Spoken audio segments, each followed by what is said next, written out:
Welcome to the AEW Match Guide podcast, where we deep dive into the best matches in AEW history. Brought to you by the Social Suplex Podcast Network and your host, Sam Brown. Hello and welcome to the AEW Match Guide podcast. I'm your host, Sam Brown. Thank you for joining me. Every episode, alongside a special guest, I take an in-depth look at one of the best matches in AEW history. If you enjoy the show today, you can subscribe or rate it on your podcast app of choice, support the podcast financially through Red Circle, and make sure you check out all of the other great shows on the Social Suplex Podcast Network, where we cover all aspects of the world of pro wrestling.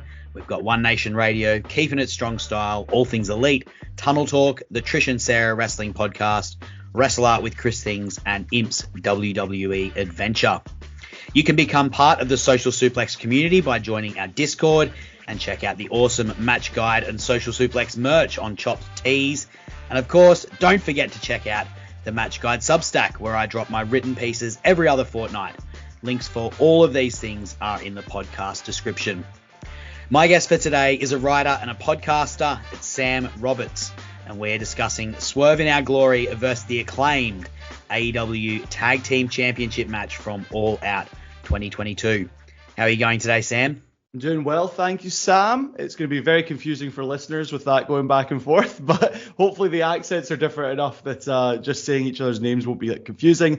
Very excited to talk about a match that, with no hyperbole at all, is probably my favorite of all time. Yeah, look, we've got my nails against a nails against a chalkboard, kind of cold affected Aussie accent and your lovely sing-songy Scottish accent. So if the listeners can't tell the difference, I don't know what's gonna help them there. Well, I'm excited to get into it today. Absolutely. This isn't the first time you've been on the podcast, Sam. We previously discussed Veni versus Emi Sakura, which was on the first run of the podcast. So go back and listen to that. It was a really fun one to look at, going back into the World Championship title contender series they did in Emi Sakura's gym in Japan.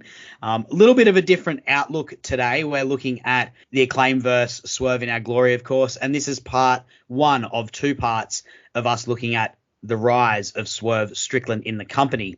So a lot going on, Sam. I just wanted to, firstly, before we dig into this match, just talk a little bit about the two teams initially.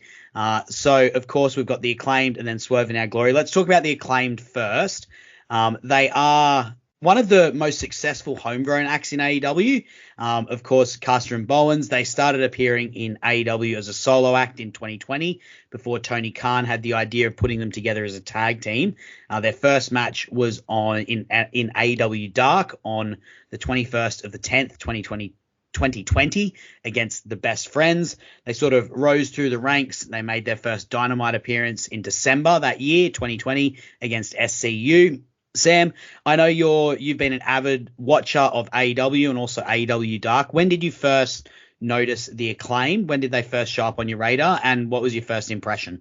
I think any wrestler who has a rap-centric gimmick tends to be quite eye-catching. And so I don't think it's crazy to say that Caster was the first of the group that I noticed on Dark, because that's quite a unique thing to be coming out with. To have the confidence to be able to enter rapping your way to the ring, which was something he did before the Acclaimed were even an act.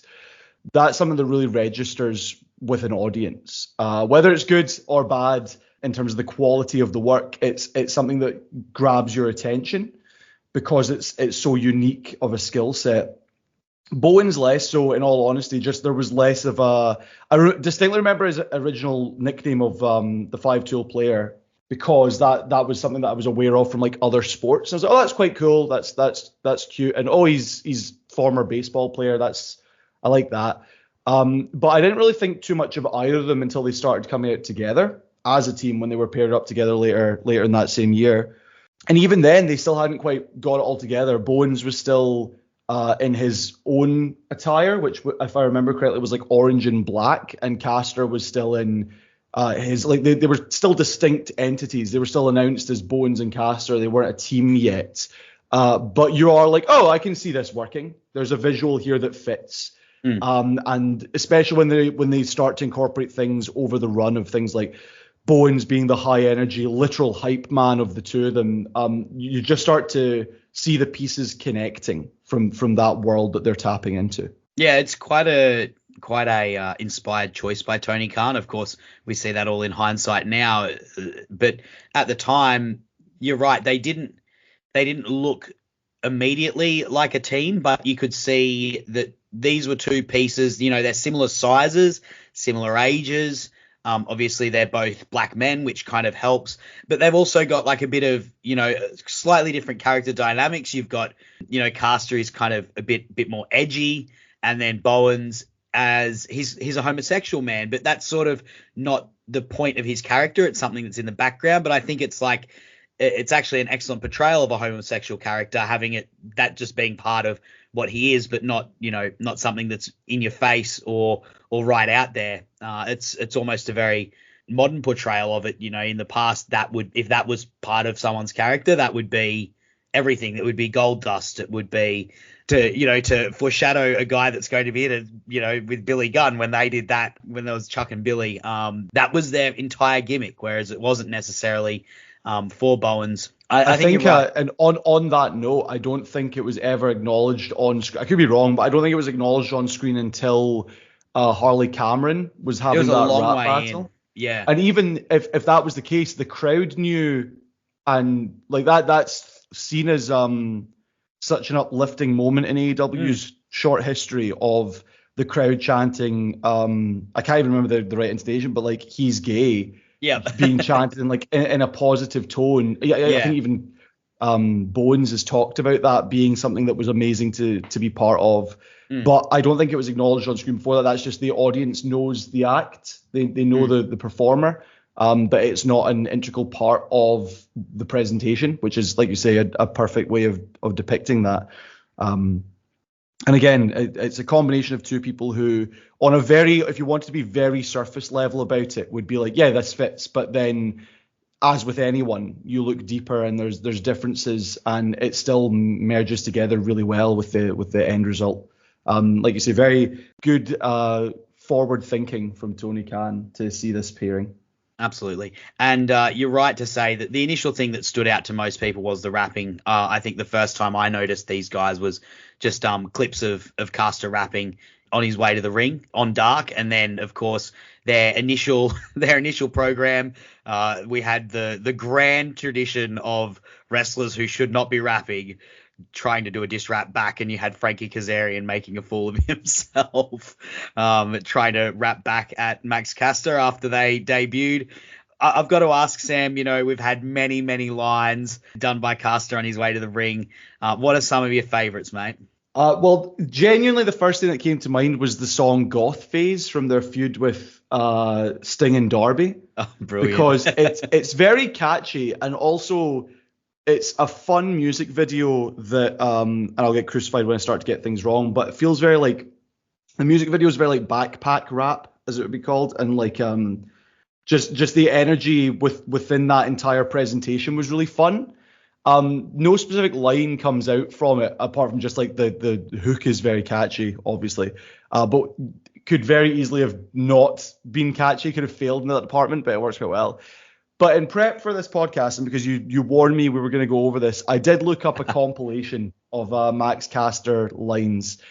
And there's three that stood out. The first one is the one that I'd least like to talk about, but it was towards Bryan Danielson. And he says, I'm going to put you into poverty, dog, because I end careers quicker than your father-in-law.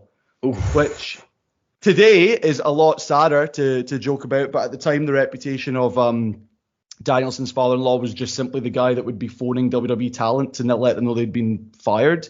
I'm guessing there was probably some firings that week as well. It all tied in. Right at that time. But when you look at it, happens a lot with some of Caster's when he's going at someone, where the first line he says, Danielson's sort of smirking at it, like, that's good. And then he says this one and he's no longer smirking. And you're like, right, okay, it's now he's crossed line. And that wasn't even a match Caster was in. It was Bowens versus Bryan. So he's just setting his friend up to get his head kicked in. John Moxley, he said, call you girl, because she's all in my mentions trying to hit me up for some oral sessions. I had that one I had three as well, and that was one of mine. And then the brilliant part of that is when Bowens goes to do that, the Acclaim has arrived. Mox cuts him off by just absolutely smashing him in the face with a knee. It's another example of like before that. It's because it's before a matchup against Moxley and Kingston, and his line before that was basically that the two of them are in a relationship because he's like, oh, these guys send each other Valentine's cards, and again Moxley's kind of smirking like, oh, that would be nice actually, and then he says the oral sessions line, like you say, he's no longer smiling, and immediately jumps him. The exception to my rule of smiling and then frowning is Samoa Joe, who basically nods along with everything they're saying, just sort of like, yep, that's right. But the closing line for that one was, hey, Tony, why give this guy a chance? When we beat them in the ratings, he was their champ. I love it. I'm not one side or the other. I watch more AEW than WWE, but I could not care less about arguments like this. But I love that Samoa Joe just kind of goes, yeah, he kind of shrugs like, yeah, you're right. He's like, I agree, yeah. The other one I had was to MJF. I should get my shot at that diamond ring unless you want to be my sunshine and sing, referencing that famous Rosie O'Donnell appearance by a 5-year-old MJF singing "You Are My Sunshine, My Only Sunshine." Man, it is all about the zingers, but it's such a great way of separating themselves from everyone and getting people on board. And I also thought I really liked the video clips that these guys would do. You referenced the goth phase one, but they would often do these video clips and post them on YouTube. They might not necessarily even get on Dynamite every time, but it's just like a nice way for them to set themselves apart from all of the others. And it worked because the crowd would always be hyped. And when something would go down during the week, like WWE firing people or some sort of controversy. I remember when the Will Smith Chris Rock thing happened, people were like, oh, what's Caster gonna do when he's wrapped to the ring? Everyone expects it. I think people think less like that now just because Caster has not done anything to endear himself recently. Just his own actions outside of the fiction of wrestling have just made people sour on him, and especially some of the things he would say. He's had some really bad lines recently, and I want to at least acknowledge that because even though this is a match I love and it's an act that I have a lot of time for as an AEW fan, I think it's worthwhile acknowledging that some of his own actions and things he's said out with performing in ring have been to a detriment to the group's popularity. So much so that I think the more common thing you see about the Acclaimed online now isn't, what are they going to say in their rap? It's Bones should get a singles run. Yeah. Which is sad from my perspective, but I understand the fan consensus being that. I do get it. And it's interesting, these raps initially like incredibly popular and a big part of why they turned face. And we'll sort of talk about their legacy a little bit later, but it is interesting how at this time of recording, there's many times where they will go to the ring and they won't actually rap anymore. It's like almost like sort of an evolution of their characters. Anyway, we'll park that thought because it's definitely worth us talking about more, but we'll park that until we get to speak about after the match and sort of the wash up and what's gone on for these guys since this match happened. But yeah, of course they were initially heels, but those raps, as scathing as they were, and sometimes how they cut to the core a little bit, or were sometimes very inappropriate. I know he said a thing about Julia Hart that certainly was not appropriate whatsoever, and led to some production changes, I believe. At one point, they did get them over because it is something that people are looking forward to and something that set them apart and for people to cheer along to. Excuse me. And they sort of ended up aligning with Billy Gunn, turning face in a feud with the Arse Boys, as they're now known, the Guns, and aligning with Billy Gunn, who had affectionately become known as Daddy Arse. At the time, Sam, look, I feel like it was a very organic face turn, and the union with Billy Gunn was surprisingly wholesome in how it all happened, particularly given who Billy Gunn is and what, the acts that he's been a part of in the past. What were your thoughts of when, they did start to really get popular and started to turn face in this feud against the Guns? It was fun because it all happened at the same time, because the Daddy Ass and the Ass Boy stuff obviously comes from Danhausen, who was like that had sort of peaked for me personally, like watching his content, things like that had peaked at the same time that this started to happen. And the actual on-screen element of it was Billy Gunn was just like, these two guys are pretty great. They're good. We should work with them. That was the on-screen reasoning. It was just him going, I like these guys. We should team with them. Which is wholesome. And then if you just want it to be that his sons then got jealous, and that led to an organic face turn by nature of that, you can look at it somewhat that way. If you want to look at it on a deeper level of betrayal and choosing your family and things like that, you can analyze it a little bit deeper. Ultimately, I think it was just a very fun time to have this act that was two different tag teams that give the energy of mid-card fodder. Frat boy energy. Yeah. But even to a degree of like, well, this is clear. We all know where this is going eventually. But the interesting part being that Billy Gunn doesn't side where you think he's going to. He doesn't side with his own sons. He goes with his adopted kids and chooses them over his real sons, which again, sad if you want to look at it that way. But also quite uplifting that he's found and that the Acclaimed have found someone that looks out for them and genuinely cares about them succeeding, which I think we'll definitely be getting into later with some of my thoughts. Absolutely. And it's worth noting as well that the partnership with the Guns was really instrumental in keeping these guys active when Bowens got injured and was in a wheelchair, and it meant that Caster could still be in the ring with the Guns, and of course Bowens would be getting wheelchaired to the ring by Billy Gunn. So it worked quite well for them just in a utilitarian sense, having that partnership, and then of course the feud, which really got them over as faces and set them up for this feud. But let's move along, because there is a team on the other side. There is Swerve Strickland and Keith Lee. These guys, a little bit different. They both signed in 2022 as singles wrestlers coming out of WWE. Both of them got let go by WWE after, both of them had pretty strong runs in NXT. Keith Lee probably more so than Swerve, but Swerve was still, a featured act there, and both of them had kind of a mixed mixed time when they were pushed up to the main card. But they both came in at the start of 2022 and very quickly ended up in a team together. Sam, what were your initial thoughts on them signing individually and then teaming together so quickly? I don't think it's unpopular to say that I was higher on Keith Lee when they both signed, as someone who at the time that they made their return, I'd only been back into wrestling for about 3.5 years. And Keith Lee was definitely, out of the two of them, the person that you'd hear more about. He was the person with the larger legacy on the independent circuit. He was the person who had more success in WWE. By this point, we were 3 years removed from we were 2 years removed from the Brock Lesnar big boy Royal Rumble reaction. Yep. And the Survivor Series before that, where he was in the final two of the Survivor Series match against Roman Reigns. So he had the bigger reputation. He was the one that I was more attracted to as a performer. Strickland came out and I was like, oh, this is cool. I was aware that he's probably going to be signing because I'd seen reports of it. I don't have an understanding of his history. I didn't know about his Lucha Underground work. I did not know about anything he'd even really done in WWE because it hadn't made that much of an impact in the wider world, I felt.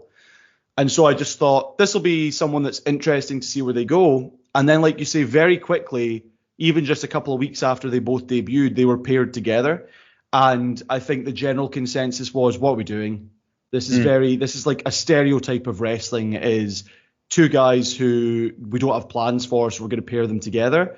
And they've just arrived. Why don't we have plans for them? This is frustrating. I want to see Keith Lee killing people. I want to see what Swerve can actually do as a targeted star.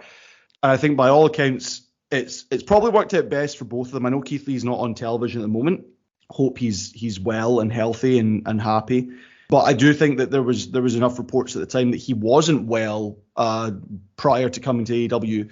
And so pairing him with someone who can be as athletic probably fit for both of them. So it meant that Swerve could build up to being what we see him now, and Keith Lee didn't need to extend himself as much because he could work in a tag team position. And so I think in the end it's been very beneficial for both of them. I don't think many people would disagree with that.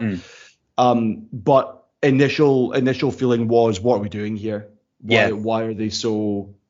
aren't they being given the ball to run with?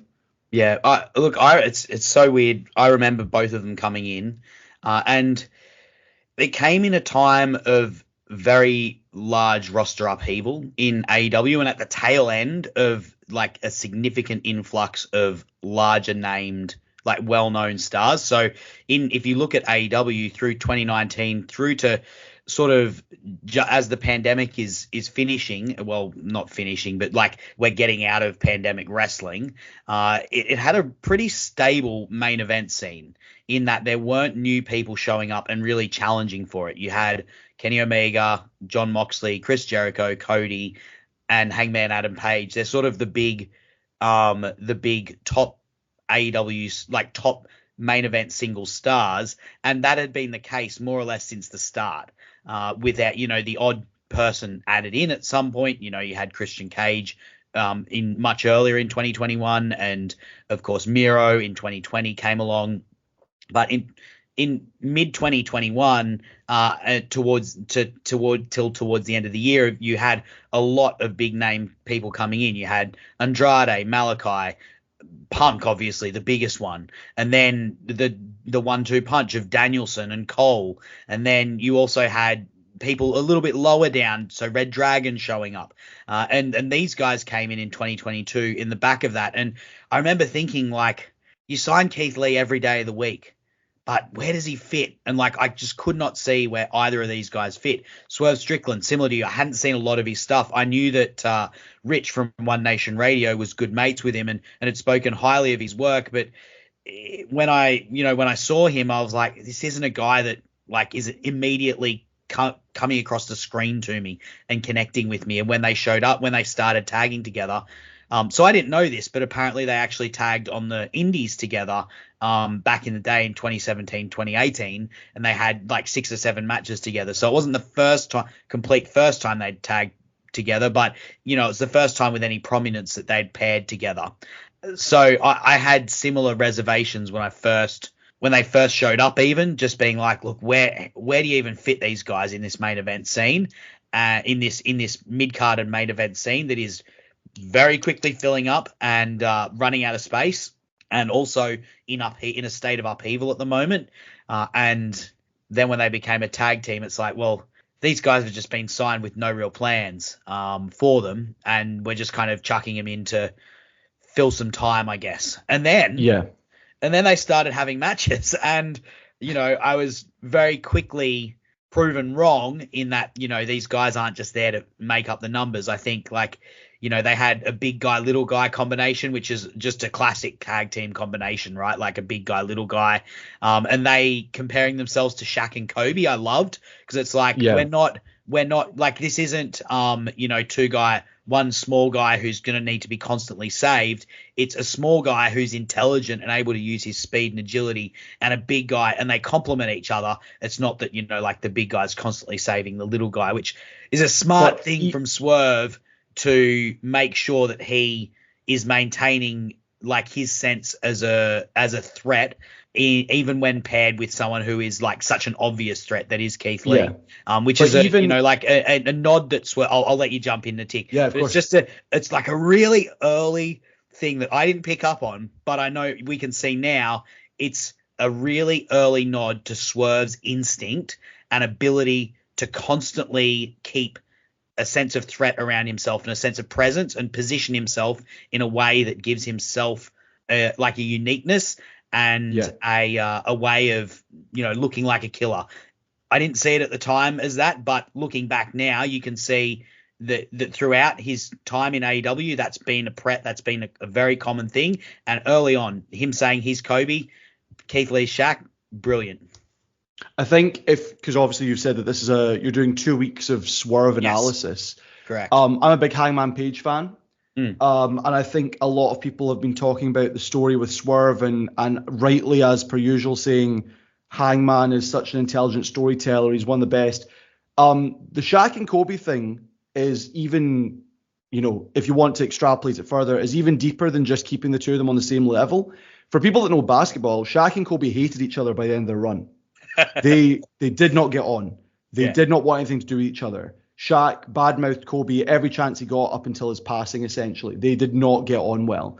So establishing them as Shaq and Kobe is we're a dominant force. But if you know Shaq and Kobe, you also know this isn't going to last forever. At some point, we're going to have an argument about whose team is this? Or should we even be in a team? And starting that from day one for his partnership with Keith Lee does put that in your mind that it's not just a surface level, we're going to break up eventually. It's we're both stars. And eventually a star has to shine on their own. So it's likely not just Hangman that's put all the creative thought into their feud. You've got to acknowledge Swerve thinks deeply about this stuff as well. Yeah, he's got a killer mind for wrestling, as we've seen. And that was just like an early nod to it that we both have now picked up on, I guess.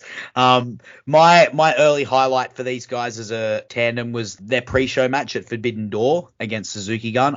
I just love that match. And it really, for me, I remember watching the Forbidden Door pre-show and, like the build to Forbidden Door 2022 it was snake bitten because everyone kept getting injured. And I remember just being like, this is something I don't like. In the end, it doesn't matter.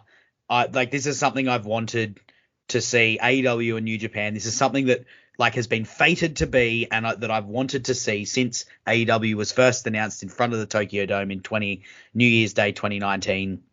And we're finally getting it. And then watching the pre-show, seeing the crowd hyped and seeing this match was the match where I was like, okay, it's happening. What I wanted and what I envisaged is happening, and it's as good as it will. This is as good as I ever imagined it to be. So that's like an early highlight for me in their run. They as a team, I think I don't latch on to until this Acclaimed series. Okay. Yep. Because like you say, the Forbidden Door match, I do remember being a standout on a show that struggled as a result of various problems with the run up, various injuries. But even though I was still hung up on, okay, I'll see what happens when they're singles. That's fair.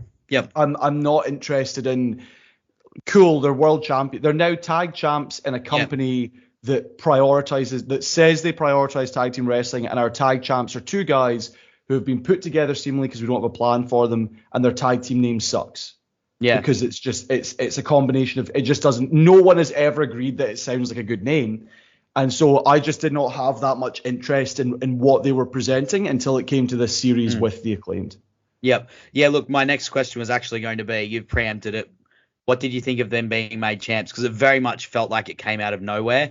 They became champions in a three-way match against the Bucks and Team Taz.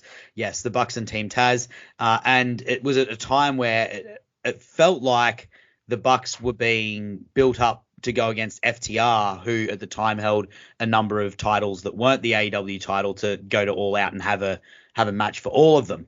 But that wasn't to be the case. The Bucks, of course, were going to go down to the Trios tournament, and apparently the Hardys were the ones that were meant to win the titles, but that didn't happen because Jeff Hardy had a DUI, I believe, and so those guys were put off TV, and Swerve In Our Glory were plugged in. And yeah, like as you said, like to me, this was an absolute head scratcher seeing them being made champions. I was like, okay, what are we doing here? And it sounds like you very much had the same thought as I did. Just, what's going on? This is meant to be a place that prioritizes tag team wrestling. This is kind of leaving FTR, who at the time are the hottest tag team in the world, out in the cold. They hold all of the other gold. They had the AAA titles, the ROH titles, and the New Japan titles at the time. And it leaves them out in the cold because the Bucks are now doing the trios. And this team, who, as you rightly call out their name, terrible name, real 2010s WWE energy on the tag team name, just kind of like pushing their catchphrases together into a thing like the awesome truth. Yes, it felt incredibly forced. Or Jerry Show is another one that springs to mind, or Miz, I think then Miz Show or something. Anyway, terrible name. And yeah, look, I totally agree. Like I was enjoying this thing, but this act, and I was like, okay, well look, they're making the best of them. And as I said, like I enjoyed some of these TV title defenses, but I was like, what's going on with the titles though? Like, I don't necessarily think that this is the best place for the titles. Yes. I'm very quickly going to look up the lineage because that might be the first like interesting pair to hold it. If you're looking at it, so I'd say the first interesting pair to hold it is Kenny Omega and Hangman Adam Page. Yeah. Which, you know, in hindsight, this has kind of vibes of that because we now know what Swerve would go on to become. But when it first happened, it didn't have the same feeling as like a Hangman Kenny Omega partnership. It's difficult because every other team that held it before Swerve In Our Glory is a tag team, right? SCU, FTR, the Young Bucks, the Lucha Brothers, Jurassic Express. The exception being Adam Page and Kenny Omega, which is two singles guys who have been put together in a tag team because at the time you could arguably say they had nothing going on. You know what I mean? Like that's we obviously know historically that was not the case. But if people were arguing about it when it initially happened, an argument could be made, what are we doing here? These are two singles superstars. Why are we putting them in the tag division in a company that's supposed to prioritize tag team wrestling, et cetera, et cetera? So that's sort of like an asterisk there. Swerve In Our Glory is the first team that you go, these guys don't fit the bill of what we're expecting from a tag team. And they won it 3 months into their time in AEW. Yeah. Which feels very fast. Yeah. Before we get into the actual match itself, just out of curiosity, just where do you fall in terms of tag team composition? Like, are you a purist in the sense that like having two singles guys together should be avoided at nearly all costs, or are you sort of like, look, if you want to have two stars together, you know, say like a, you know, Kenny Omega, Hangman Adam Page, for instance, or to be like to pull a more sort of random one, maybe like a Chris Jericho Big Show. Is that something that you're okay with every now and again, and saying like this doesn't necessarily pull down the tag team division having two singles guys together? Or another example, maybe like Owen Hart and Yokozuna from the 90s. You know, where do you fall in terms of that sort of spectrum? See, because those are all great examples of it worked when they were put together. But when I think tag teams, I think everyone has a soft spot for one mid-card fun face tag team that they just hope gets over, right? Yeah. And that's what I think about a lot. So like we were always talking about the Acclaimed, Jurassic Express were one of the first things that I latched onto in AEW. It's like a fun middle card tag team that you want to do well. Outrunners are having a bit of that moment at the moment. The Outrunners, even outside of AEW, like Young Hardy Boys, or I was just at the Rev Pro anniversary show and Sunshine Machine winning the tag team titles is like another example of that, where like this is a big moment for a team that entertains me, if nothing else. But if two guys are going to team up, I want there to be a reason for it, a storyline reason for it. So Hangman and Omega was storyline on TV because Omega said, I think you and I should team together because I feel like you're drifting away and we should team up. Swerve In Our Glory was just, we're teaming up now, which feels different. Jericho, from my recollection, there was not that much of a logical reason for it. It was just, we are teaming up now. And I tend to, this is going to sound so terrible, but I tend to frown upon it, I suppose, more than anything else. No, it's fair. I don't disregard it. Like, it can work out in the end. Again, Swerve In Our Glory works out in the end, but it just feels so obvious what the end goal is. And I would much rather see teams prioritize that are teams. And if you're going to put two people together that aren't seen as a team, I at least want there to be evidence that their chemistry isn't quite there. I think that's an important distinction as well. Yeah, the perfect distillation of that sort of thing is the match between the Young Bucks and Eddie and Mox, because those guys are two singles wrestlers who do have chemistry together and have a reason to be tagging together. But in the match, it is the perfect example of like, this is a team that are acting as a team and using teamwork to destroy these two guys who individually are superior. And I tend to lean towards like where you're at. I don't know. I feel like I may be a little bit more forgiving. I actually like Jericho on the Big Show. I thought that worked out well. And part of the issue is like sometimes you don't know until the end if it's worked or not, and if it's actually going to be good. But you know, like there's plenty of bad examples. You know, immediately I think if there was a a thing where John Cena and Batista were in a feud and they teamed together and won the tag team titles together. You know, like that's the bad example. But then the alternative version of that, which I think a lot of people would say is bad, but I actually don't mind, is like, oh no, this is actually not what you were referencing there, but I was going to say like the 2-man power trip idea of these two are in storyline. These two are the best wrestlers on the planet. So even if you're a legit tag team, of course they're going to win because they are the best wrestlers on the planet until they go Shaq and Kobe and can't coexist anymore. And that's why we now have like this this stereotype of the can they coexist storyline. But you know, two-man power trip, of course, as we said, like it comes back to what's the reason? What's the story? Like, and that's one of the great wrestling stories ever. So of course it works. Like it worked. And yeah, look, it's, you know, you could throw so many of these names there. We can't go over them all. I'm now thinking like the Owen and Bret Hart, like how, you know, those guys teamed up to do it for a story. Yeah. Anyway, look, we'll have to move along, but I just through talking through that, I wanted to nail you down on that question there, Sam. The build to this match between Swerve In Our Glory and the Acclaimed, very simple. About 2 weeks out from All Out, the Swerve In Our Glory had a number of TV defenses against a number of different teams. And then on 24th of August, 2 weeks out from the pay-per-view, they would go in and they would save the Acclaimed from a beatdown by the Guns, which would set up their match. Later on in a backstage segment, they would face off.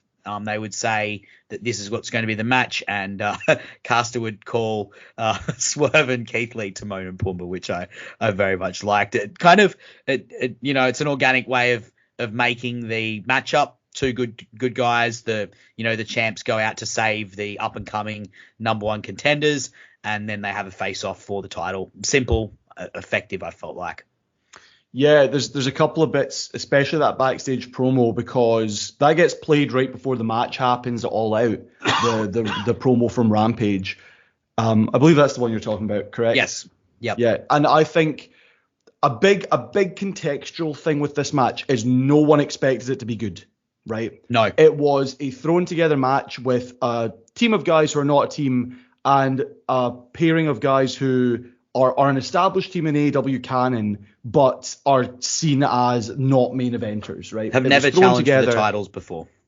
They had done, but okay. in like it was there was no chance they were going to win. They are perennial mid-carders. They will not be the champs of this division. And so on the night, it's seen as like the potential piss break match. No one cares, right? And there's no story, etc. And this promo sets up the story that you need very simply. It's like a 2.5 minute promo. Yep. The Acclaimed come across as fun. The three of them, because Daddy Ass is also there, they all get like little quips in.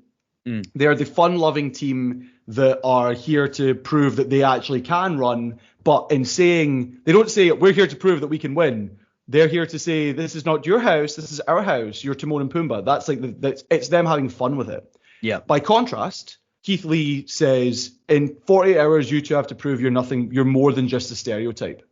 Yeah. That's it. And Swerve says, this is pissing me off. You guys don't take this seriously. This is a world championship match. We're made of rock, granite, and stone. Last time I checked, rock beats scissors. Like, they're very like, we are serious about this. Keith Lee's like, you need to get serious. But it's fine. Swerve's like, no, you need to get serious, and I'm pissed off that you're not taking it seriously. So you have like the delineation of the story very easily. It's the Acclaimed are here for fun. They are challenging for a belt, and they know that, and they know there's stakes. But at the end of the day, they're still the Acclaimed. They're still fun guys. Keith Lee thinks they should take themselves seriously, but ultimately is, I'm the champion, and that's all that matters. And Swerve is indignant at the idea that other people are challenging for what he holds and not treating it with proper respect. And the other element that gets laid out by Swerve is that Bowens is injury prone, is that he lets down the Acclaimed at every turn because he's the one that keeps getting hurt, including, as we've already talked about earlier, that same year, he'd had to take time out to get knee surgery, and he's still less than 6 months back, less than 4 months back from injury, possibly. And so the story gets laid out perfectly. It's a two-week build, but they lay out perfectly. These are the alignments of the characters. this is a team. These are two guys. One of the guys in the team gets hurt a lot. Let's see what happens. And they'll do it in 2.5 minutes. Yep. And the more you lay it out, the more that Shaq and Kobe comparison just ticks away. Anyway, look, we'll get to the match. But before we get to the match, though, I want to take a moment to quickly plug the amazing new Social Suplex merch line that we recently released through Chopped Tees. So if you haven't seen it yet, I'd love you to visit Chopped Tees and go into the Social Suplex section. Our merch has all been uniquely designed in conjunction with the site to reflect the colourful characters of each show on the network. We've got O&R shirts and hats that match the design of the Dream Team. Keeping it strong style, I've got zip-up hoodies like their New Japan. Tunnel Talk have got Snuggies. We've got Imp's Adventure Teacup. And my personal favourite, of course, my specially designed Match Guide shirts and hoodies.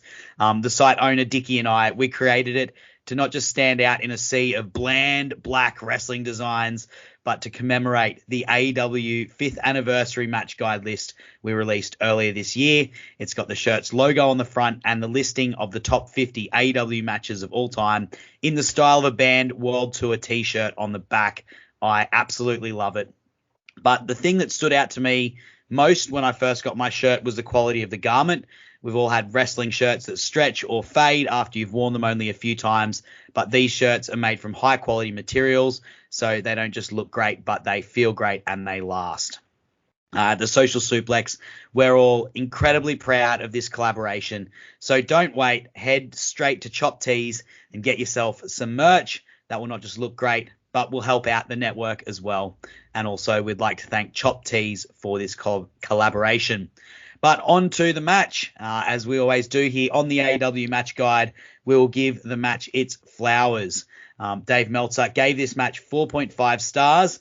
Cage Match currently rates it as 9.07. And when we did the definitive AEW Match Guide list, the greatest AEW matches of all time, this one came in 37th.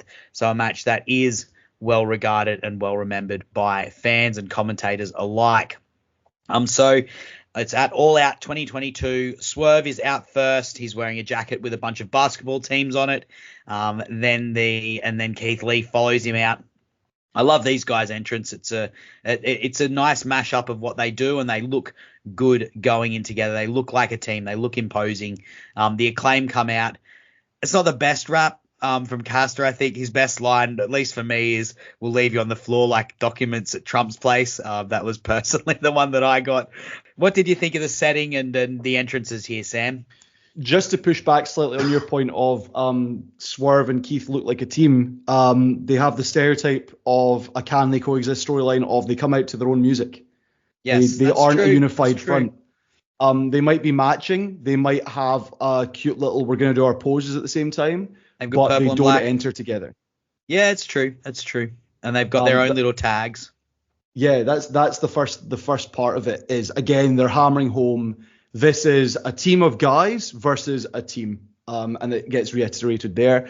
I also want to point out Jim Ross is on the call for this match, and this was around the time where I think consensus on him was starting to turn that while he's still a beloved member of the wrestling community, he definitely needs to be saved for more moments. And so there was a bit of a concern on this show that is he going to be able to hold up for everything?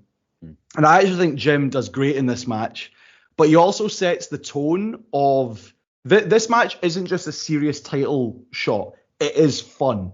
It is a fun match, especially at the beginning. And the fact that the Acclaim's music hits and you hear Jim Ross with his southern drawl going, listen, you're like, that's Jim Ross is up for this match and I need to be up for this match. So as we said, maybe not their best rap, but the Acclaimed are coming out. There's high energy. The commentary's enjoying it. Keith Lee and Swerve Strickland are facing away from the ramp because they don't want to give them the satisfaction of seeing their reaction. They don't want the Acclaimed to see their reaction to what's being said. So they're facing the other way.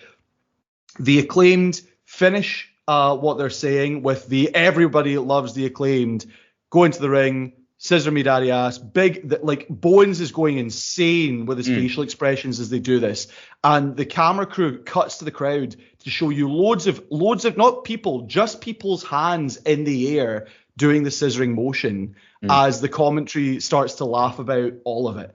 And It's fast paced, it's frenetic, it's look at how much joy is involved in what's happening right now. Look how much the crowd is into it. Look how much the commentary team enjoys what they're seeing. It's a positive experience while also again showing these guys are fun. The champions don't want any of it. The crowd is into it, of course, as you said.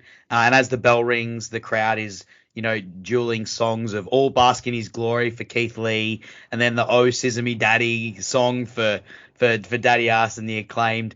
Which was the debut of that song. That was the first time it happened. Yeah. And it's easy to forget, like, knowing where Swerve and Keith Lee are headed, like, it's easy to forget that these two teams were pretty popular going in. And, the crowd is singing for them both. It's also crazy seeing Swerve here too. This is the first time I've gone back and to watch some of his earlier work from 2022. I know in my mind that he has put on a lot of muscle in the last 2 years, but his body transformation is insane. Like he is a completely different person at this point. Yeah, definitely a lot bigger. Yeah, absolutely. Bowens and Swerve start things off. These guys have got sneaky good chemistry, which I'd completely forgotten about. But watching this, some really great back and forth chain wrestling before they tag out and bring in Lee and Caster. They go back and forth too, with Caster trying to knock Lee down and then trying to pick him up for a slam, which of course he doesn't succeed in. Put a thing in that. Put a little post-it note on that. But he does try and he then tries to outspeed the big man after trying to outpower him, but he also doesn't succeed at that, man. Sam, with all of the weirdness that's been around Keith Lee, with injuries, seemingly not wanting to have a match with Swerve post breakup, I'd forgotten how fun this man is to watch. He's powerful, he's fast, it's so good. He is incredible, and especially that exchange with Caster. Again, I'm talking about tone setting. The initial grappling between Bowens and Swerve. First of all, like you say, good chemistry. Something I love in wrestling is where things don't look perfectly polished, but they also don't look messy. So there's a couple of times where they're going for roll-ups and it doesn't quite go perfect. And that feels very, very realistic to me, right? They're not getting, it's not like a perfect combination of moves. It's a struggle for what they're trying to get done, which is a good hint of realism. The biggest part of the initial grapple is Bowens has Swerve down on the mat in a gator roll position as the very first time that they chant "Oh Scissor Me Daddy" ever happens. And they're facing the hard camera, and Bowens looks up with a smile on his face, and Swerve looks up done. He is so angry. He is so pissed off that that's happening right now.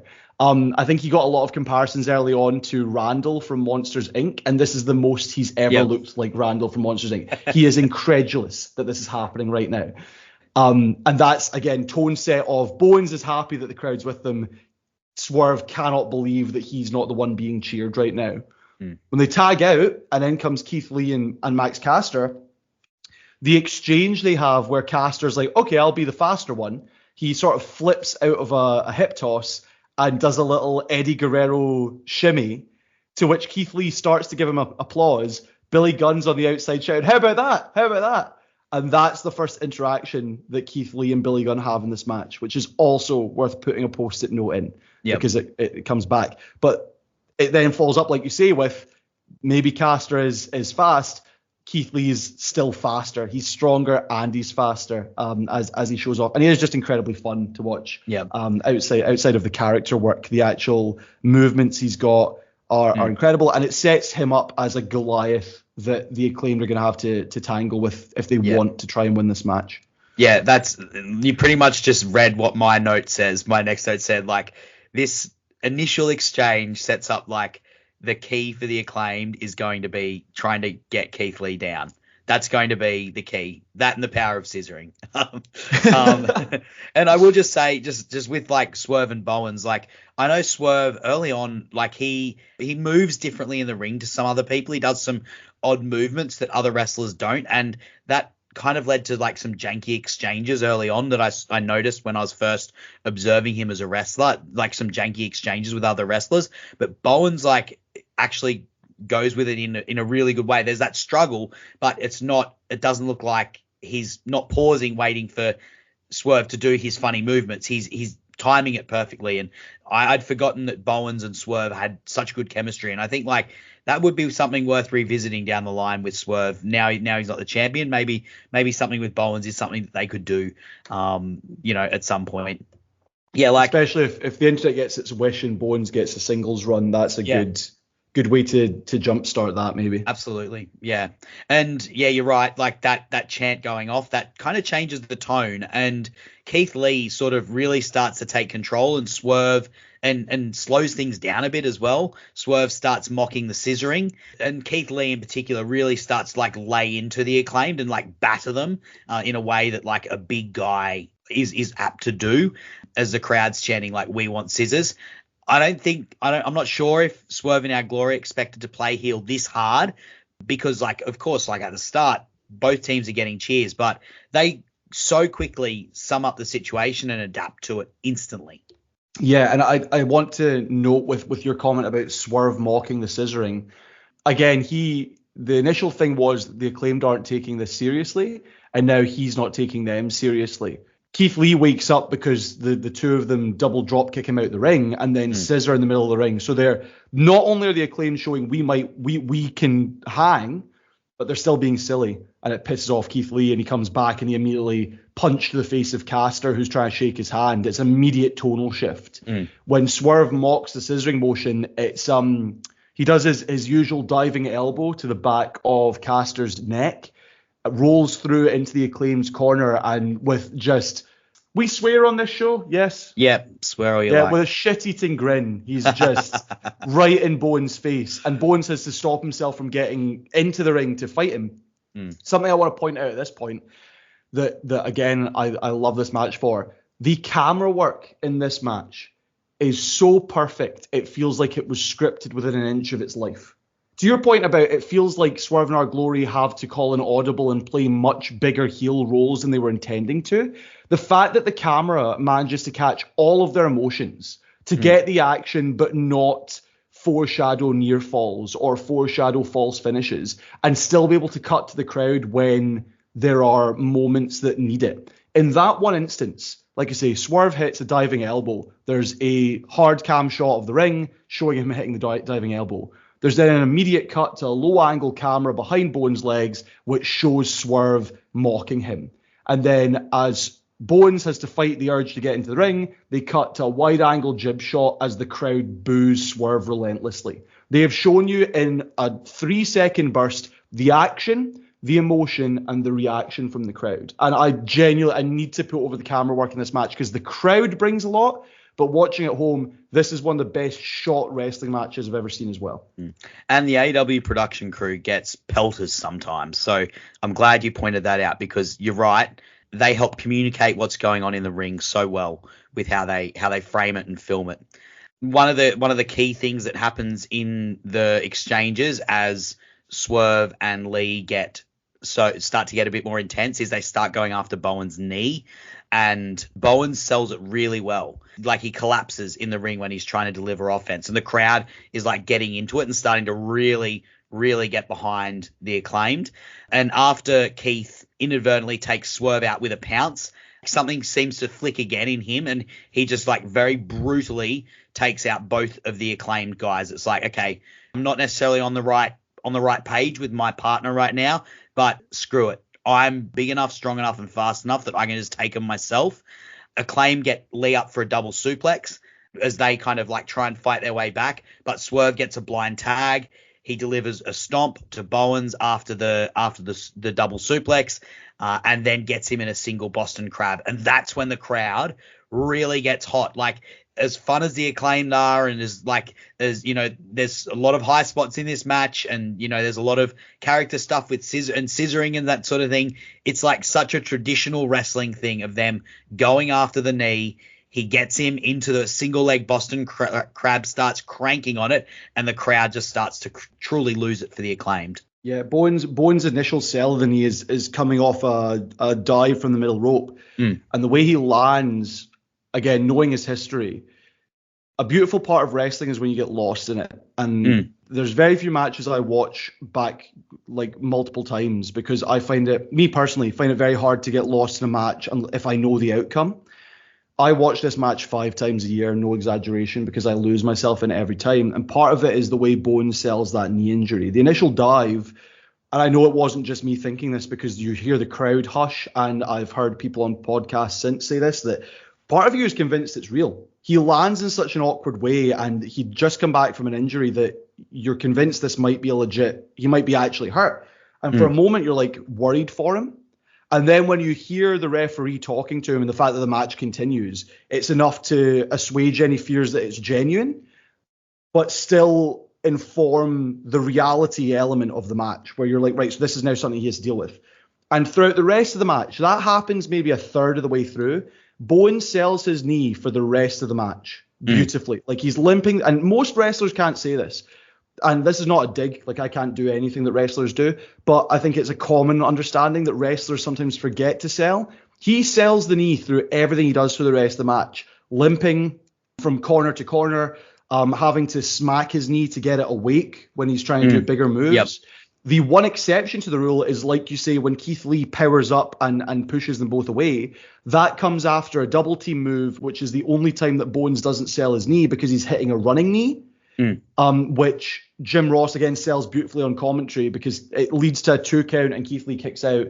But JR on commentary goes, that knee would have felled a lesser man. Basically saying this was their chance, and that's why Bowens, quote unquote, didn't sell. That's why he powered through. Because right after he hits that knee, he collapses out the ring. Because he's like, if we don't win now, we're not winning, right? It builds up to, like you say, the Boston Crab. The near fall before that is the first moment where I think the crowd is like, oh, that's the finish. It's a blind tag. It's the swerve stomp. It's done. And when Bowens kicks out, they erupt because they're like, oh my God, there's a chance they're going to win. That should have been the finish. That is a perfect false finish. I think a beautiful false finish is one where there's no room for doubt that it couldn't finish the match. How many matches have we seen where a blind tag into a finisher is what ends it, right? So you expect that's where things are. If this was a piss break match, that would have been the finish. The kick out, the crowd erupts because they're so invested in it, and Swerve immediately is like, no, these clowns aren't allowed to beat me. Like you said, not only does he go into a Boston Crab, he stomps on the knee. He's brutalizing it. And the crowd are coming up, not just because they're like, we want Bowens to escape this, but because, as I'm sure you might be about to touch on, Max Caster appears just behind them on the hard cam to hit a diving kick to the back of Swerve to free his partner, but on a deeper level, add more to the injured knee because Swerve then collapses into the knee that he's been targeting. So Caster has saved his friend, but he also might have just damaged the ligaments even more. Indeed. Max pulls Bowens to the corner. And at that point, he's just doing everything he can to keep his team in the match. Because, of course, Bowen's knee is gone. Swerve's been targeting it so viciously. And Max is like, I've got to just keep my team into it. Let's talk Billy Gunn, though, because as part of that, there's a mic drop to the outside, and then Lee and Billy Gunn get into a confrontation. I'm just going to ask the question, how do you feel about Billy Gunn's usage in Acclaimed matches? This one, obviously, we'll talk about this one, but just generally, where are you at with Billy Gunn in the Acclaimed? I think he largely doesn't get in. Like, he's not that involved in the actual match, I feel. This one is an exception. I think he's integral to what makes this match special in so many different ways. But I feel like he's more a cheerleader than he is anything else. He's not getting too involved. I think this series of matches with Swerve In Our Glory is the exception to the rule. But again, it's justified by how this match goes eventually. Because when the Acclaimed, spoilers, when the Acclaimed finally win the titles at the following matchup, it's partially due to Billy Gunn interfering. And that's ostensibly that's a heel thing to do, unless you're incredibly over with the audience, and then it gets big cheers. So it's risky. It's a risky thing to do. But in this match in particular, he plays the role of coach and caring father figure. And not just a coach and manager and, like, say, caring father figure, but also it's not just that the Acclaimed are a team. The Acclaimed are a unit, including Bowens, Caster, and Billy Gunn. And that shines through in this particular match. But generally speaking, I don't find his inclusion offensive. Yep. You wanted to talk specifically about Keith Lee and Billy Gunn in this match? Yes. Like I said earlier, when Caster flips out of the hip toss and does a little shimmy, Keith's going to give him his flowers. He's going to give him an applause. And he gets interrupted by Billy Gunn shouting, "How about that?" And Keith gives him a little smile of, I'm in the middle of applauding. Shut up. Like, yes, it was impressive. And throughout the rest of the match, Keith Lee can't stop staring at Billy Gunn. He's the bigger guy out of the three members of the Acclaim. Billy Gunn is the biggest. He's seen as like a monster figure sometimes in AEW, and I think Keith Lee's almost challenging him, like, your boys aren't going to win. You should be the one fighting me, which comes into play later on in this series. But the actual interactions not only set up Billy Gunn as a positive influence on this match because he is calling things to the Acclaimed, like hit him with a knee or pick him up when Caster was trying to pick up Lee. But it also allows for your eye to be drawn to things in what would normally be downtime in the match. So there's a point early on where Keith Lee puts Caster on the top rope. He sits him on the top turnbuckle. And Caster is supposed to sort of revive himself, elbow Keith Lee, and reverse out of it. If he was to just do it immediately, that would feel slightly phony. He'd just been dropped on his head or something like that. He's not there.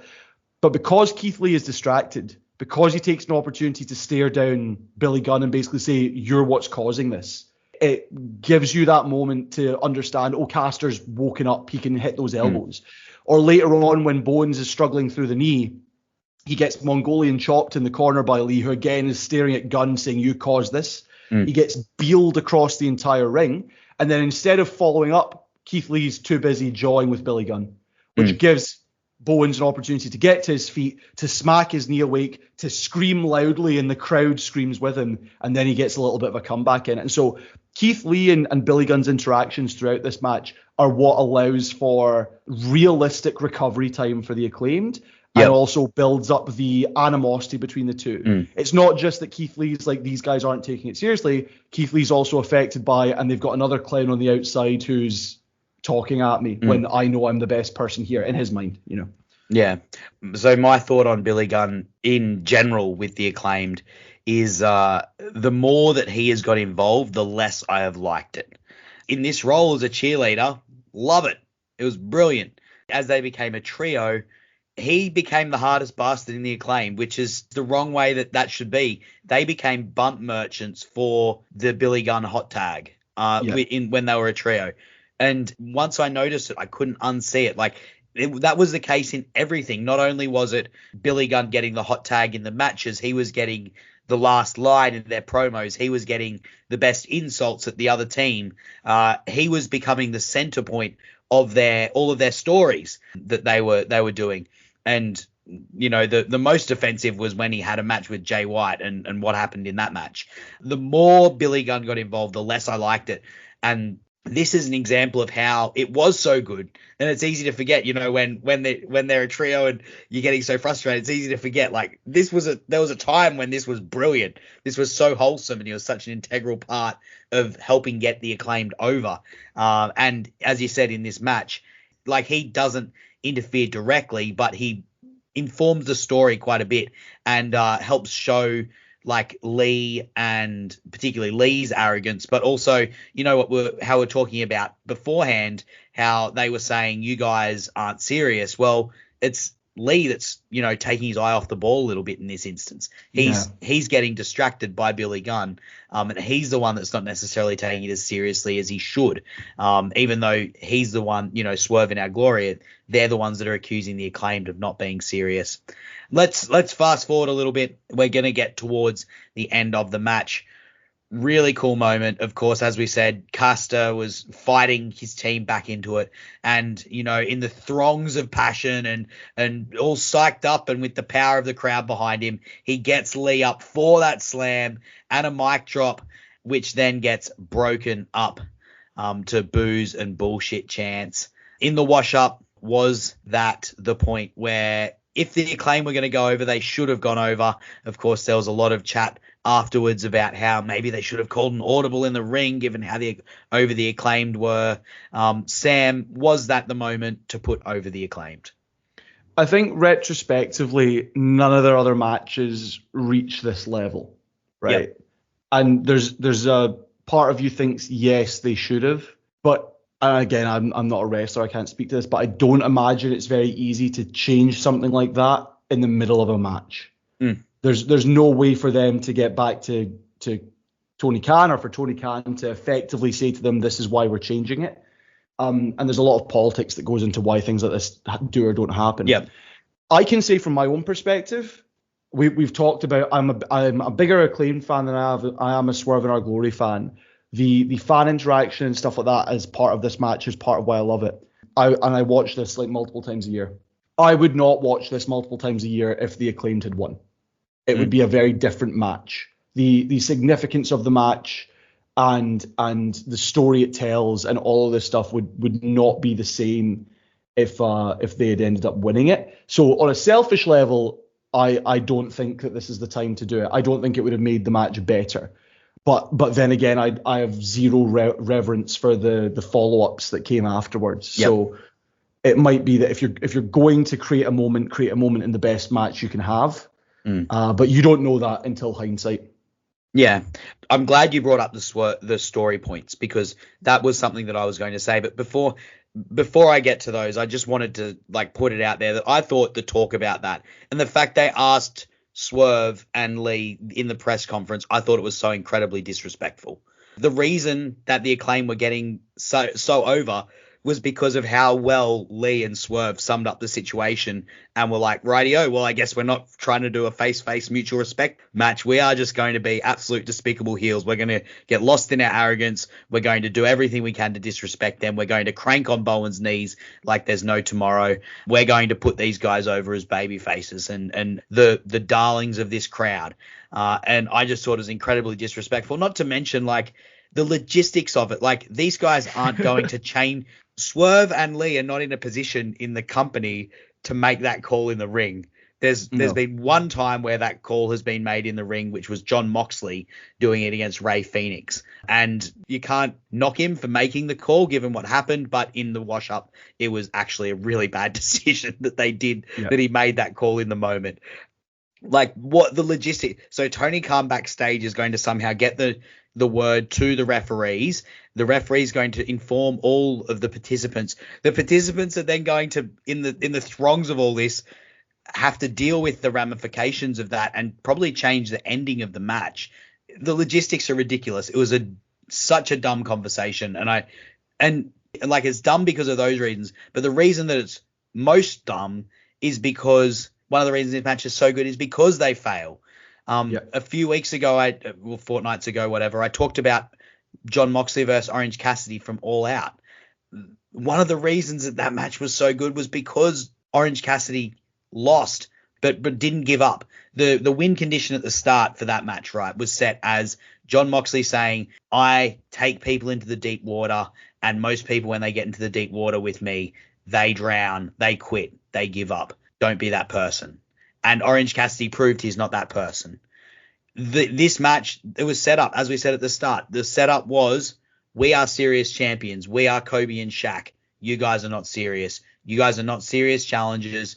You are mid-card fodder. You don't belong in this match with us, and we don't think you belong with us.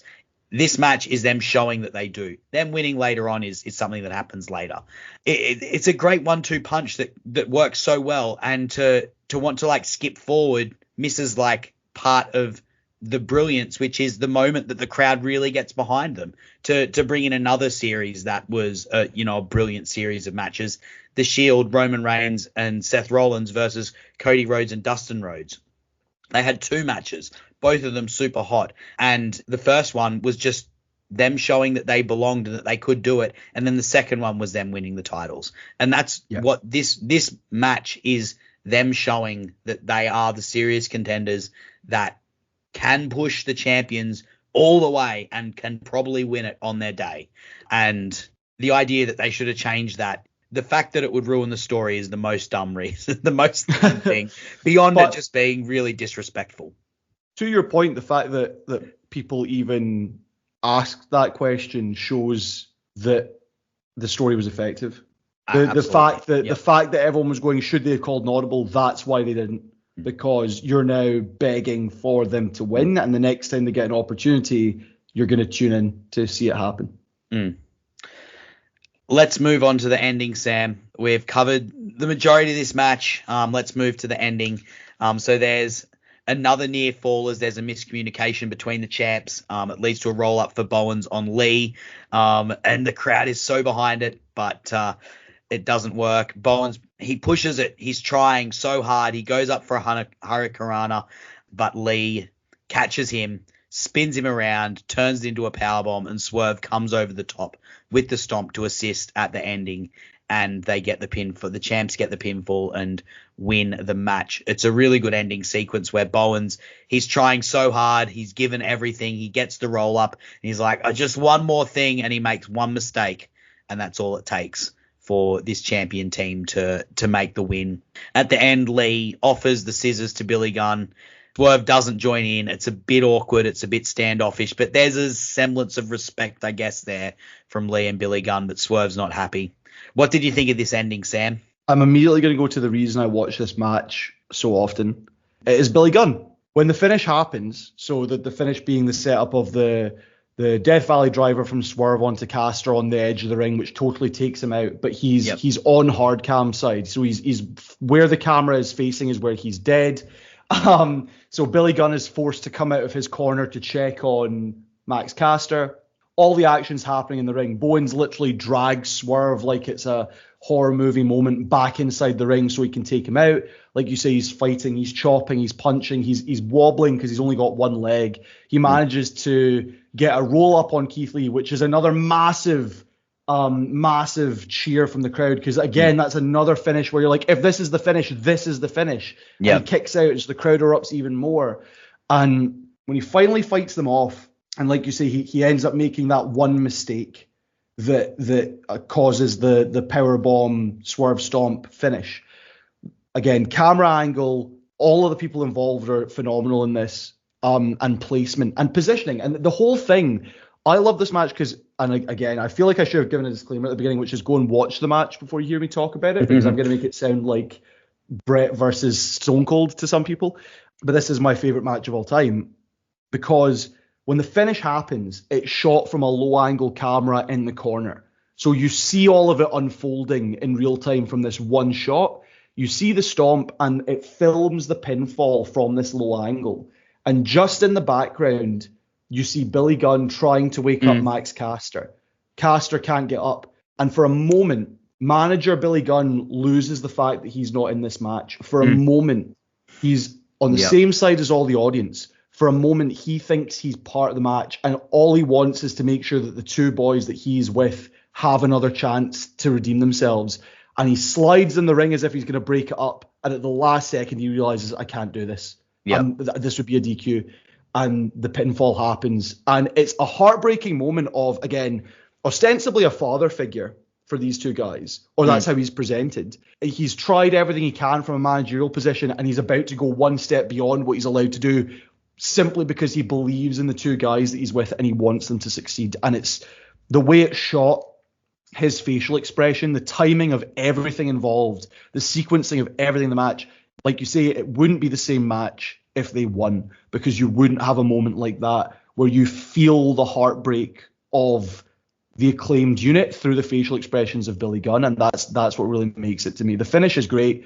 The finish is one where it's just one too many for the Acclaimed to overcome, and the crowd are with them. I think for the final 5 minutes of this match, which is it's a 25-minute match, for the final 5, I think the crowd is on their feet. Yep. Which, again, for a match that going into the show felt like it was the one that no one cared about, is a phenomenal feat. And it's because of all the things we've talked about. But that finish to me is why I watch it 5 times a year, because every time I watch it, I want the Acclaimed to win.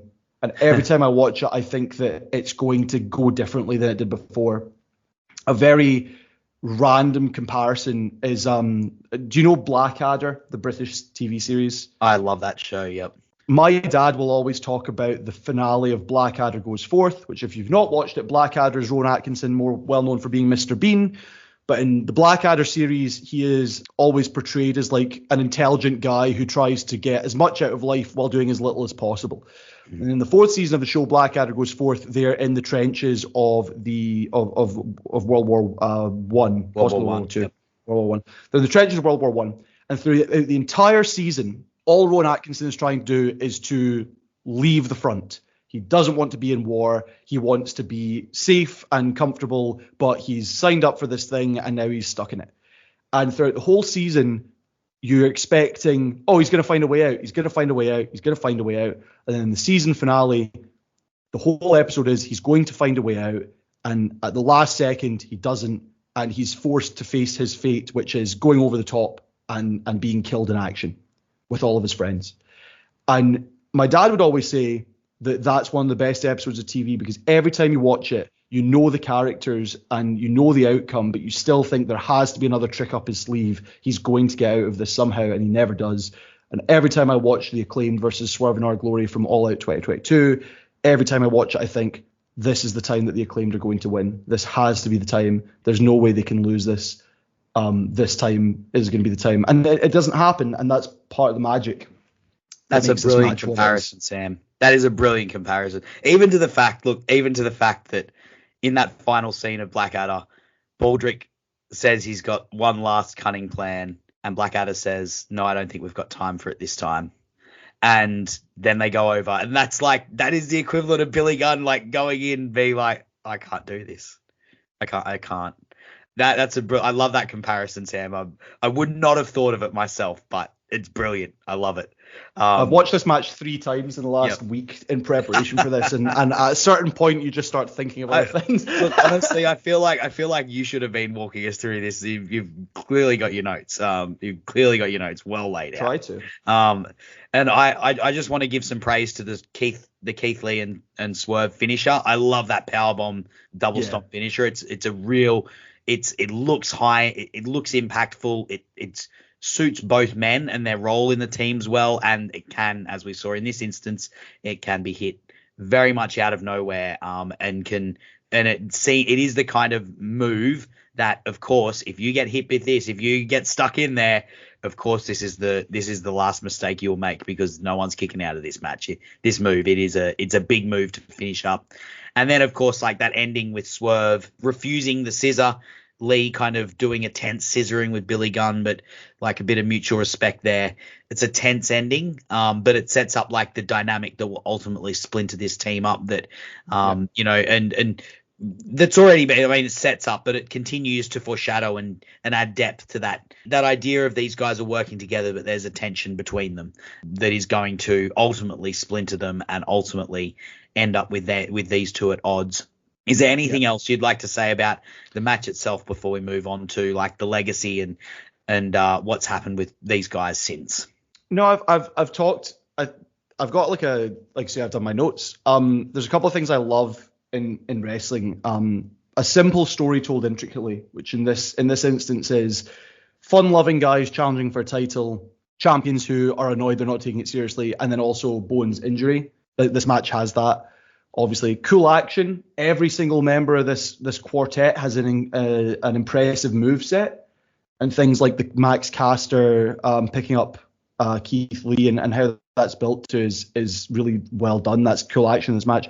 Personality. Every performer here shows what makes them unique out of the group, and again, the camera cuts capture it perfectly. Audience participation. This is the debut of the Oh Scissor Me Daddy chant that I just did with however many thousands of people at Wembley 2 weeks ago, because it's still over 2 years later, and that's thanks to this crowd who got up for everything. Consistent selling is sometimes hard to find in wrestling, but Bowens does it incredibly throughout, not just with the knee, but Bowens and Caster taking Keith Lee's chops. Their facial expressions are different between the two of them, but convey just how tough he is as an opponent. And then losing myself in the outcome. Like I say, there's I think in getting back into wrestling, there's only 5 matches maybe that I've rewatched multiple times, and none of them I've watched as much as this one. So for some folks, they might say this is too recent of a match to call your favorite of all time, but there's no other match. If I was forced to watch a wrestling match, it would be this one forever. That's well put, I think. Let's move along. Let's move along to the legacy of this match and what happened afterwards. So a lot of this feud was still left to happen. This was just the first act of it, really. And even though it was pretty much the high point, there was a lot of good stuff that happened afterwards as well. The Acclaimed, of course, would go on to beat Swerve In Our Glory at Grand Slam 3 weeks later, and then they would defend the titles against them at Full Gear. Swerve would grow increasingly frustrated at his team's inability to get the titles back, and would slowly turn towards cheating, while Keith Lee would kind of turn a bit of a blind eye to it, but not be super happy with what was going on. And ultimately that would lead to the dissolution of Swerve In Our Glory for good. And of course, the Acclaim would go on as champions to face other teams. What did you think of this rivalry and how it went after this match, Sam? Like I said, I kind of switched off after this match in terms of watching stuff. I was looking the other day, and the last AEW pay-per-view that I purchased, I have watched many of them, but the last one I actually purchased with money was Full Gear 2022, which was the last match in this trilogy. And I kind of had switched off by that point and spent the next year still keeping up with AEW and still listening to all the podcasts that I listened to, but I wasn't as locked in. And I think that was just a trend with AEW at the time. I think a lot of people fell off for 2023 just due to a number of factors. But the trilogy of matches that these guys had, this is by far the best one. By all metrics, by Meltzer, by my own personal beliefs, by I would guess Graplap, by Cage Match, by all these things, this is the best that this group of people ever got to. The Acclaimed winning the next match at Grand Slam was cathartic, but as I said earlier, I find it hard to watch matches if I know the outcome, and that one felt tacked on based on the response to this particular match. And then the rematch they had was at Full Gear was more about the final split of Swerve In Our Glory and less so about the Acclaimed. So this was the peak for me of this feud, but it's an excellent peak to have. In terms of the Swerve In Our Glory follow-up, again, I sort of zoned out with a lot of AEW fought like not long after this, but I can tell contextually from everyone else's opinions at the time that no one was happy with how they followed up. The fact that Keith Lee basically just disappeared from TV not long after and they didn't have that much in the first place is a real shame and will hopefully be revisited. But if it's not, it hasn't harmed Swerve's legacy. It hasn't harmed Keith Lee if he returns and just wants to do something completely different. But that is a shame that they couldn't capitalize on what had been a decently told can they coexist storyline. I agree with a lot of your points there. Of course, as we've already said, this was the high point. The Grand Slam match did very much feel like a coronation. Everyone kind of knew what was going to happen. And it was a good match, don't get me wrong, but like it didn't have quite the same boiler room atmosphere as this one. I really liked the Full Gear match, to be honest. I thought it was very well done. Of course, you had the increasing tension between Swerve and Keith Lee that came to a boiling point in that match, but also there was some great interplay between Bowens and Caster in that match, where Bowens was once again selling, and particularly at the end, Caster like yelling at him and like urging him on from his corner to finish the match off, which I really liked, and I loved how wholesome it became with the Acclaimed. That was like the peak of it for me, was Caster just like screaming for his buddy to get it done. And you know, like there was of course the scissoring day, which was brilliant, and there was a really great promo from Caster at one point. Sorry, from Bowens at one point, talking about, you know, how he never thought a person like him would be able to be champion. But you know, he did it. And that was, you know, peak wholesomeness for the team. With Swerve In Our Glory, it's funny. There's I told this story on, if you go back to the final episode I did of the first run of this podcast, Full Gear and Farewell. I tell this story about my thoughts on Swerve. This program was when I first saw it from Swerve, and I very rightly said after watching that Full Gear match and reviewing it on this podcast, I very rightly said that I think this guy can be champion. And I relayed a story that, like, when Sean Spears showed up in AEW, I remember talking to Rich Latta from One Nation Radio, him going, like, I'm willing to give these guys a chance. Like, I know this in WWE, this guy was no one, but you never know who Stone Cold's going to be. Like, no one, when Stunning Steve Austin showed up in WWE, No one thought he was going to become Stone Cold Steve Austin. So these people who show up, you've got to give them a chance because they're good. And you never know which one of them's going to be Stone Cold. And I remember saying on that Full Gear episode, I was like, I think this is the guy. I think Swerve, from what I've seen here, the way he emotes, the way that he tells a story in the ring, what he is doing, I think this is the guy that could be that for AEW. And like, we just look what happened afterwards. And I'm very happy to say that I was proved right.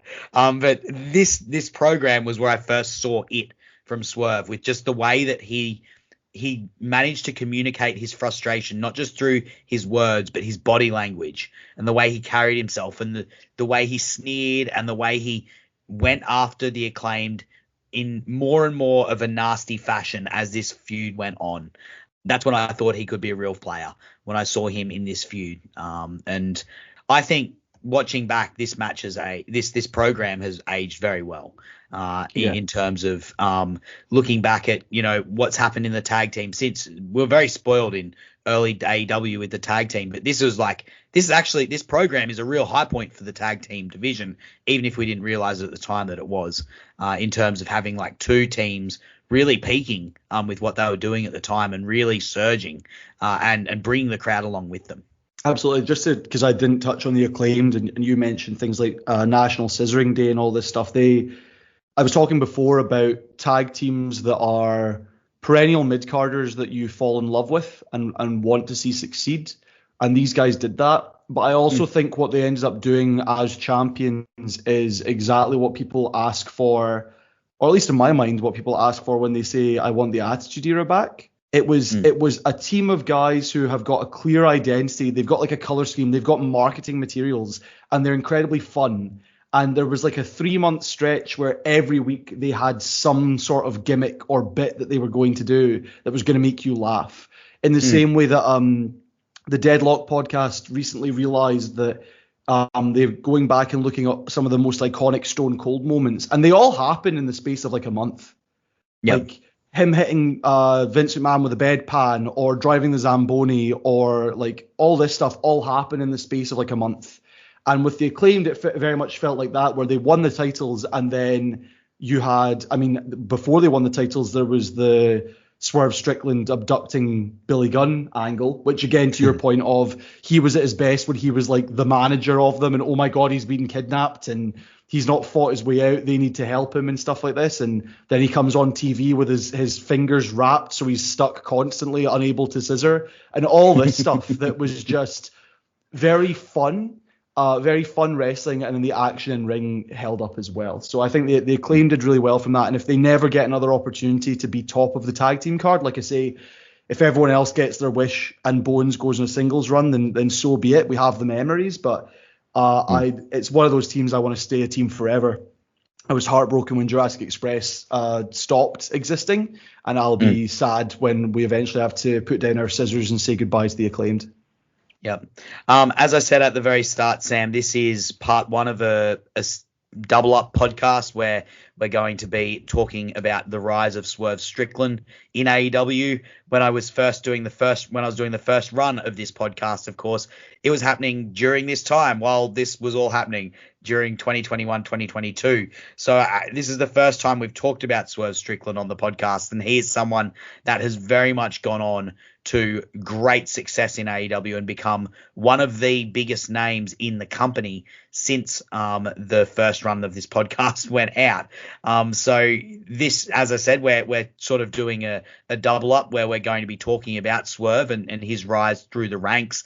Next week we'll be talking about Swerve Strickland versus Hangman Adam Page Texas Death Match. I'll be doing that with Lyric Swinton. But before we get there, and as the last sort of question I'll ask you, Sam, what are your thoughts on Swerve and how he's grown, and just general thoughts on him as a wrestler in AEW?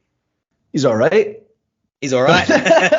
I know it's a bit of it's like give me 2 lines on, something that should take half an hour, could take half an hour to finish, but just go, let me know your thoughts on Swerve and how you found him as a fan. I think he's at minimum incredibly creative.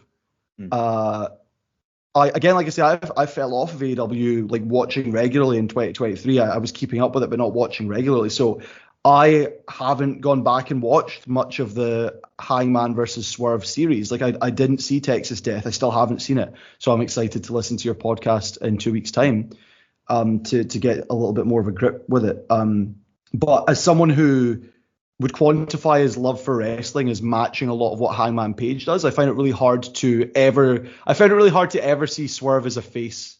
I can't condone a man invading another man's house, and genuinely, like, when wrestling is at its best, you do fall into these, like, no, that's Hangman Page is my guy. I'm never going to support someone that did something like that to him.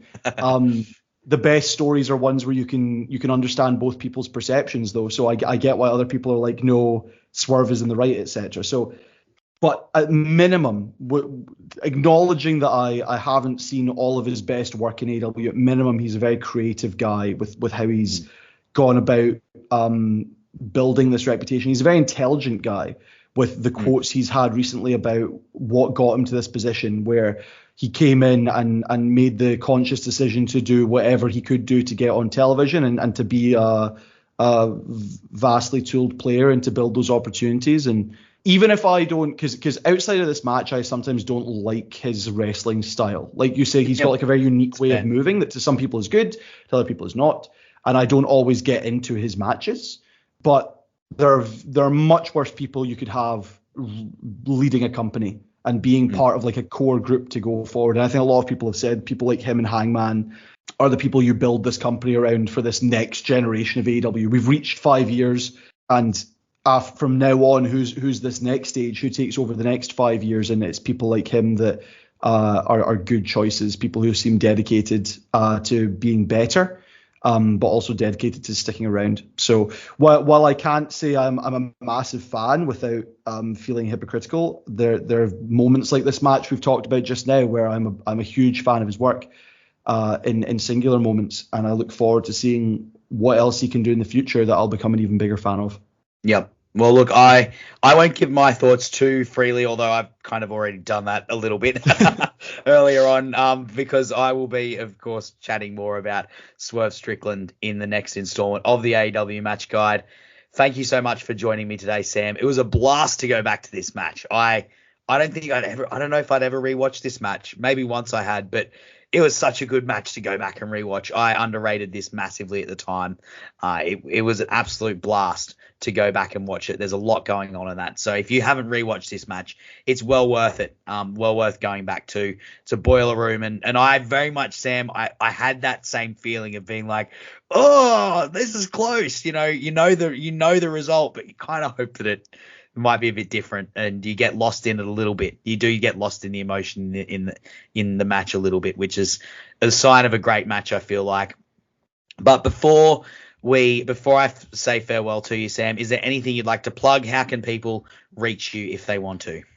You can find me on all social media at Quantum Roberts. That's QUANTUM Roberts, like the name Robert, but with an S at the end. I talk a lot about wrestling on Twitter when I decide to tweet, but I'm someone who very often just goes, no one cares what I have to say. So ignoring the 2 hours you've just listened to me talk. So I don't tweet often, but that's where you'll find me. I'm not with any particular outlet or organization writing about wrestling or speaking about wrestling to a regular degree. So if this is a good casting call and someone out there goes, we should get this guy on our shows, then by all means invite me on. But you can hear me hopefully later this year talking about the wild sport of slam ball if it makes its return. I've got the #1 podcast in the world about that, which is called Bounce Off, wherever you find podcasts. And if you're in Glasgow, Scotland, come check out Arcade Glasgow, RCADE Glasgow, at 121 Salt Market, which is a retro video game arcade and cafe that I have had the pleasure of working with for 6 years, and just love being there. And we talk about wrestling a lot, and we've got some Hardy Boy and Lita figures up on the wall. And if you've never been, you're thinking about going, just remember that Xavier Woods and the Maximum Male Models have been in, and you're not better than them, so you should come and do what they do. That's great. Well, look, next time I'm over in England, I will be there. But Sam, Scotland. Sorry, I'll do that this time. Yeah, look, just say I'm from New Zealand and we'll be even. I was going to say, yeah. Apologies. So thank you very much again for being on today. And thank you to the people who've listened in. Thank you for joining me again for another episode of the AEW Match Guide. As I said up top, please follow me on Twitter at Sir_Samuel. You can reach out to me. Tell me what you thought of this match, or you can jump onto the Social Suplex Discord, jump into the AEW Match Guide podcast thread, and you can even suggest a match if you want me to, either you want me to cover on this, and who knows, I may do that down the line sometime. It would be much appreciated if you could rate and review the AEW Match Guide and all of the podcasts on the Social Suplex Podcast Network. It would really help us if you could do that. And of course, check out our great new merch line at Chop Tees. We put a lot of effort into it, and we're really proud of it. I don't know about you, Sam, but I think there's a lot of really bad wrestling merch out there, a lot of black shirts with terrible designs. We decided, we basically said, guys, we're not going to do black shirts. Everything's going to have to be colorful. It's going to have to pop. It's going to have to be something nice that the listeners are going to want to wear, not just to a wrestling show, but out with their friends or out on the town or with their family. It's something you can be proud to represent. So jump onto Chop Tees and check out the merch there. And of course, I would love to see you again in a fortnight's time, where I'll be talking to Lyric Swinton about Swerve Strickland versus Hangman Adam Page, Texas Death. So get excited for that. I know I am. And I am looking forward to seeing you there then as well. Thank you for listening today, and I'll see you again later. Thanks for listening to the AEW Match Guide podcast. If you enjoyed the show, then you can subscribe on the podcast app of your choice so you never miss an episode. Also, feel free to let me know on Twitter at Sir_Samuel. I'd love to hear from you. The AEW Match Guide podcast is brought to you by the Social Suplex Podcast Network, where you can find many other fantastic podcasts discussing not just AEW, but all parts of the world of professional wrestling. Looking forward to seeing you again next week. I'm Sam Brown.